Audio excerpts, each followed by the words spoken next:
sore buat Mas atau siapa saya panggil? Bebas, Bebas Mas ya. bisa. Mas bisa, Kak Ya. bisa ya. Oke.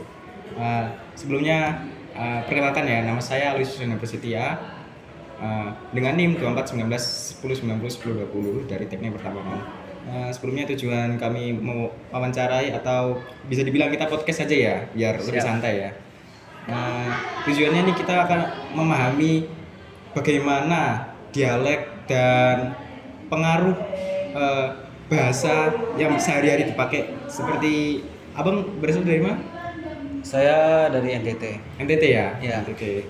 Nah, kan kita berbahasa Indonesia, kan bahasa Indonesia sebagai bahasa pemersatu kan.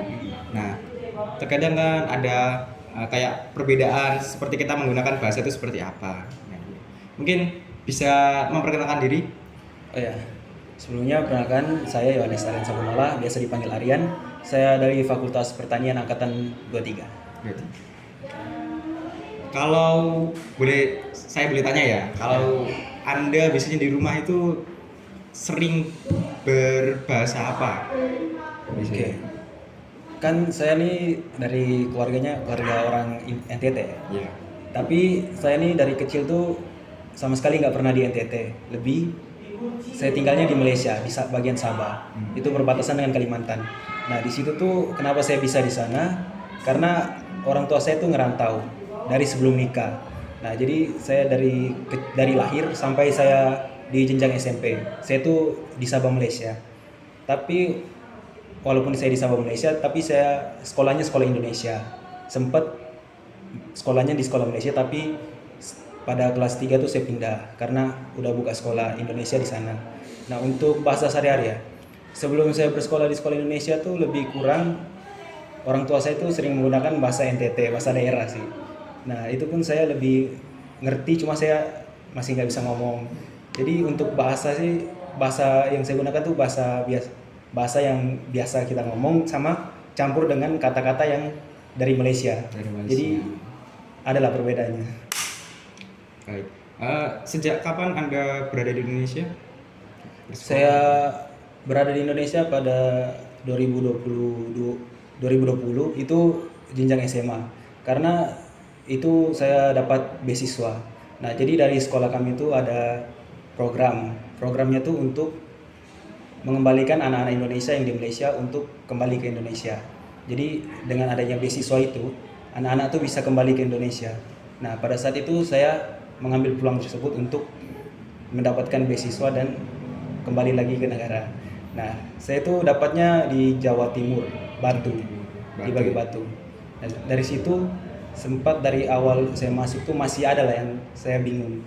Karena walaupun bahasanya udah saya belajar dari SD sampai SMP, tapi masih ada perbedaan kata yang sebelum masih mengerti kan. Jadi untuk bahasa Indonesia saya di situ kayaknya masih kurang menurut saya. Berarti Anda itu fasih berbahasa Malaysia. Kalau untuk fasih berbahasa Malaysia tidak juga, cuma saya ngerti. Cuma untuk saya ngomong atau bicarakan tuh nggak bisa. Karena bahasa sehari-hari itu ya bahasa biasa kayak ini kita. Cuma nggak ada lebih ke dialek di bagian Malaysia atau ke daerah NTT. Apakah di sana kurang lebih sama seperti bahasa Indonesia atau bahasa Malaysia itu mempengaruhi Anda dalam berbahasa Indonesia? Menurut saya kalau untuk bahasanya nggak jauh beda, cuma dalam penggunaan kata-katanya aja kayak seperti kan biasanya kita manggilnya di sini kasur, di sana tilam, sendal, selipar, nah, kayak gitu. Jadi pas pertama kali ke sini ya kadang-kadang saya tuh mengucapkan itu, jadi orang tuh nggak ngerti seperti itu.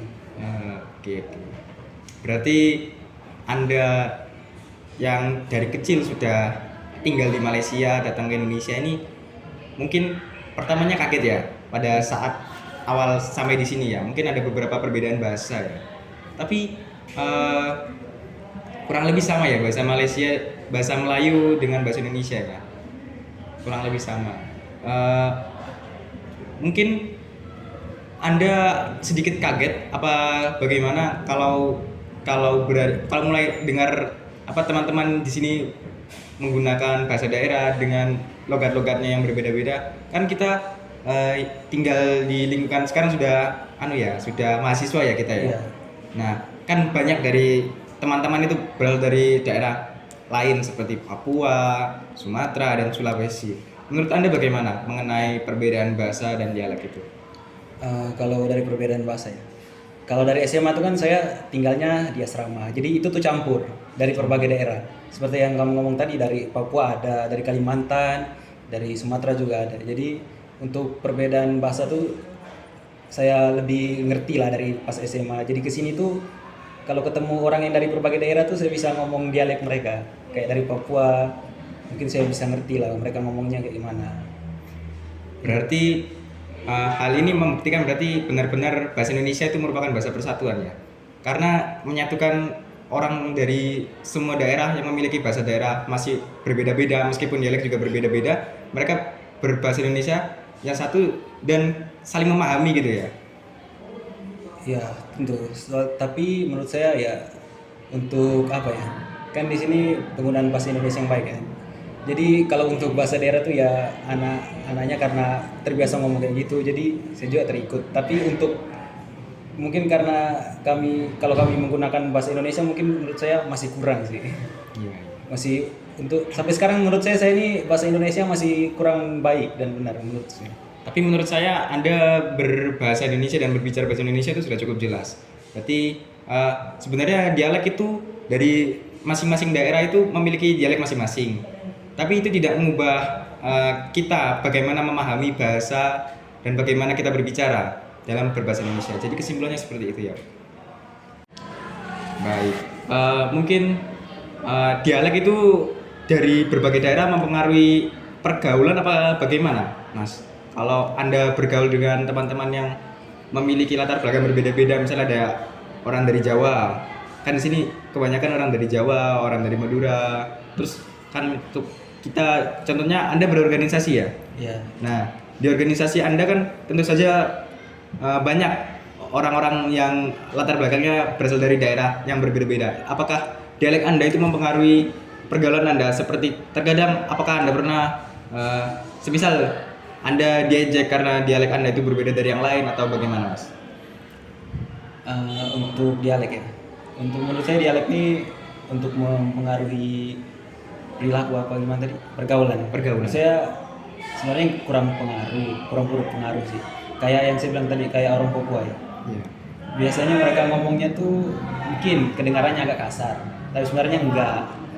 Jadi itu tuh tergantung kepribadian masing-masing, pergaulannya mereka gimana. Tapi untuk yang pengaruh dari dialek sama pergaulan itu menurut saya kurang sih.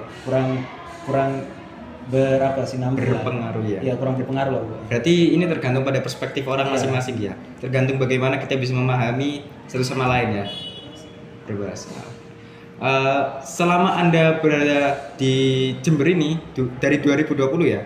Enggak, dari 2020 itu di Batu. Di Batu. Saya di sini dari 2023 24. 24 ya. 23 ke 24. 23 24. Ya. Apakah Anda sudah mulai beradaptasi dengan lingkungan multikultural, dengan lingkungan sekitar ini yang dialeknya mungkin berbeda? Apakah Anda sudah beradaptasi dengan bahasa-bahasa yang Anda baru tinggal di sini atau ada bahasa serapan-serapan dari mungkin kan kita hidup di lingkungan kampus dari berbagai daerah, mungkin ada beberapa bahasa yang diserap oleh Anda apa bagaimana? Kalau untuk bahasa yang baru ya, kalau bahasa Jawa sih emang pas SMA saya masih kurang mengerti. Cuma kelamaan saya jadi makin paham. Jadi pas pertama kali masuk kuliah tuh ya orang-orang kiranya saya ini aslinya NTT. Ya memang asli NTT, cuma mereka kiranya saya tinggal dari kecil sampai SMA.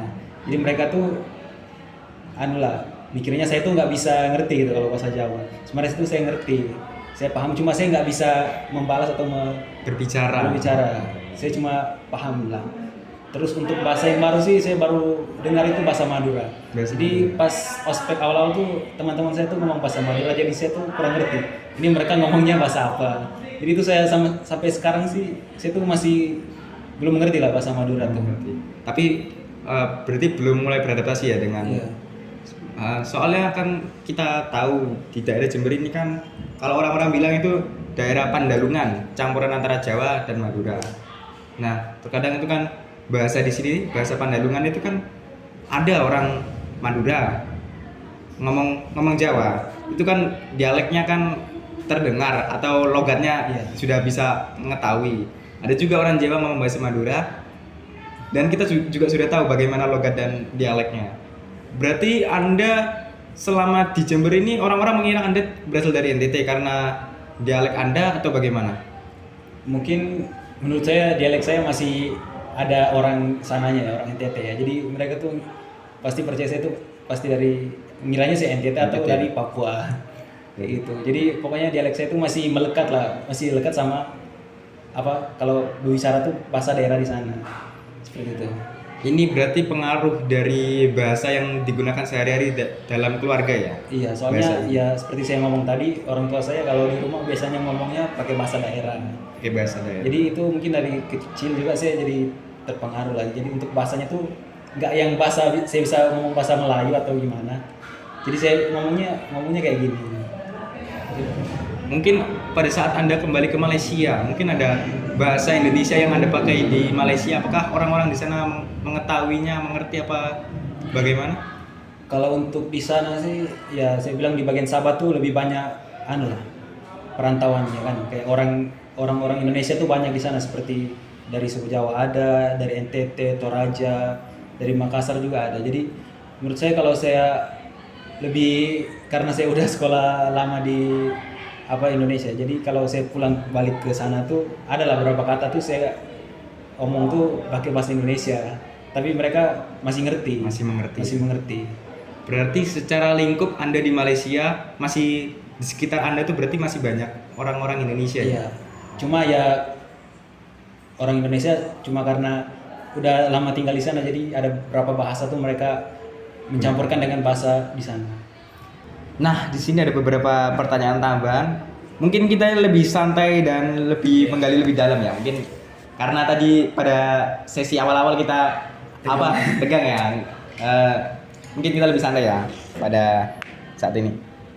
Kalau Anda disuruh menebak suatu dialek atau bahasa apa yang paling khas di UNED, menurut Anda apa dan kenapa? Bahasa yang paling khas tuh seperti apa ya? Bahasa khas yang banyak digunakan di sekitar lingkungan kampus. Ya saya lebih ngerti itu kalau gampang menebak ya seperti saya ngomong tadi bahasa Jawa. Bahasa Itu Jawa. karena saya lebih ngerti. Jadi untuk kalau menebak orang ngomongnya itu pasti saya lebih tahunya bahasa Jawa. Bahasa Jawa. Soalnya lebih gampang masuk di telinga saya begitu. Pertanyaan berikutnya, pernah nggak Anda atau teman-teman Anda bikin istilah-istilah baru yang cuma dipahami di daerah kampus atau di antara teman-teman dalam lingkup tertentu? Maksudnya Anda membuat suatu istilah-istilah lain yang hanya Anda tahu. Seperti kalau bahasa gaulnya inner circle ya, di dalam circle itu ada bahasa kayak istilah gitu. Apakah ada? Kalau untuk bahasa khas ya, bahasa yang gimana tadi? Bahasa membuat istilah-istilah baru. Iya, istilah-istilah baru. Kalau untuk istilah baru sih dari berbagai daerah kan pasti banyak lah kan, Iya. yang orang nggak ngerti. Jadi kalau saya pakai mungkin lah ngomong sesuatu yang kurang enak atau gimana, pasti teman saya itu kurang ngerti. Iya. Tapi saya pasti beritahu lah mereka, kasih tahu ini artinya apa gitu. Cuma ya menurut saya itu apa ya, kurang apa kurang gimana ya, Hanya sebagai bahan bercanda ya. iya sebagai bahan bercanda doang. Jadi menurut saya itu kalau untuk istilah-istilah itu ya biasa aja sih ngomongnya, ya untuk bahasa apa biar ngerti gitu loh gimana bahasa di sini, ini istilahnya gimana, seperti itu. Baik. Pertanyaan berikutnya. Kalau ada teman Anda dari luar Jawa yang belajar bahasa Jawa atau Madura, Anda biasanya membantu atau tidak? Atau mungkin ada teman-teman Anda yang ingin berbahasa. Contohnya kan Anda berasal dari NTT tapi besar di Malaysia. Kalau teman Anda ingin bertanya sesuatu tentang bahasa Malaysia atau bahasa NTT, bagaimana? Anda menolongnya apa Anda membuat suatu candaan dengan menggunakan bahasa daerah itu? Kalau yang dari pertama tadi ya, dari bahasa Jawa atau bahasa Madura. Kalau menurut saya, kalau untuk membantu itu menurut saya kurang sih. Jadi mungkin saya juga harus lebih mungkin bisa belajar bersama juga kan. Karena saya tuh menurut saya masih kurang di bahasa Jawa saya kan. Saya belum bisa membalas percakapan atau dalam pembicaraan. Kalau bahasa Madura sih saya sampai saat ini Belum belum paham. ada paham sama sekali, belum belajar sama sekali belum mau mengetahui lah bahasanya itu bagaimana. Jadi untuk bahasa Madura saya masih belum mengerti. Kalau untuk bahasa daerah ya, seperti saya bilang tadi, kalau untuk bahasa daerah saya juga banyak yang saya kurang ngerti gitu. Untuk bahasa NTT cuma bahasa-bahasa yang umum lah yang digunakan. Jadi biasa saya ajak teman saya itu bahasa yang kayak yang ya saya bilang tadi umum kan, seperti itu. Oke. Bahasa Malaysia sama juga halnya. Ya kalau bahasa Malaysia juga kayak gitu. Apa? Yang bahasa-bahasa umum seperti saya bilang tadi kan perbedaan kata kayak gitu. Perbedaan kata. Baik. Pertanyaan berikutnya, menurut Anda bahasa dan dialek itu bisa jadi jembatan atau malah jadi suatu jarak antar teman? Jelaskan bagaimana pendapat Anda. Oke, kalau perbedaan dialek ya. Kalau untuk perbedaan dialek sih menurut saya yang penting satu sama lain tuh bisa mengerti. Mereka tuh penyampaian mereka tuh seperti apa. Takutnya seperti kalau ada perbedaan gimana ya? Seperti contoh aja mungkin orang luar Pulau Jawa sama orang Jawa. Kalau orang di luar Pulau Jawa ini ngomongnya mungkin penyampaiannya baik tapi cara ngomongnya salah atau kasar gimana, karena kebiasaan di daerahnya, pasti orang yang dari Pulau Jawa ini mengartikannya tuh salah gitu ya. Jadi menurut saya untuk perbedaan dialek ini, kalau yang penting bisa saling mengerti gitu, Saling memahami ya. ya saling memahami cara dia penyampaiannya ini baik atau enggak, seperti itu. Oke, berikutnya. Kalau Anda boleh memberi suatu tips buat mahasiswa-mahasiswa baru yang mau cepat akrab dengan teman-teman dari berbagai daerah, mungkin Anda bisa memberikan tips itu. Kan kita berbahasa dengan menggunakan dialek yang berbeda-beda. Mungkin ada yang dijadikan sebagai bahan candaan atau bahan olok-olokan atau hinaan. Yang lain itu menurut Anda bagaimana? Anda menyesuaikan dan beradaptasi dengan lingkungan mahasiswa baru. Mungkin Anda bisa menceritakan pengalaman Anda selama menjadi mahasiswa baru. Oke, untuk saya pas jadi mahasiswa baru ya, itu karena orang banyak mengartikan saya itu dari orang NTT, jadi menurut mereka yang tadi saya bilang mereka mikirnya saya nggak ngerti gitu. Ya jadi untuk mungkin berteman itu ya coba aja dekat sama mereka gitu. Ya seperti biasa kita mencari teman, cuma jadi kalau mereka ngajarkan bahasa-bahasa yang nggak benar atau gimana tuh, pasti kalau orang yang belum ngerti, mereka tuh kiranya bahasa itu tuh bahasa yang digunakan biasa gitu, dalam bahasa yang kasar. Jadi menurut saya mungkin kalau tips sih mungkin kita kalau untuk orang yang luar daerah ya, kalau di luar daerah untuk mungkin bisa carilah atau belajar dulu bahasa-bahasa yang umum gini. Jadi mungkin mereka bisa lebih mengerti kalau nanti udah sampai ke daerah yang lain. Seperti itu. Sudah cukup? Mungkin cukup sih menurut saya. Oke.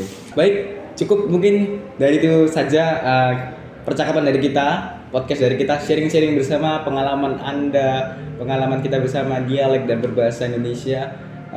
Mungkin dari sini saja podcast kita Suara Indonesia sudah selesai. Terima kasih banyak Mas Yohanes Aryan ya.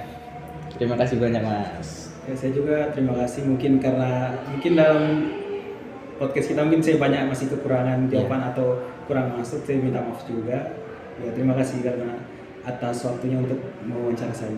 Baik, terima kasih. Mantap. Makasih ya.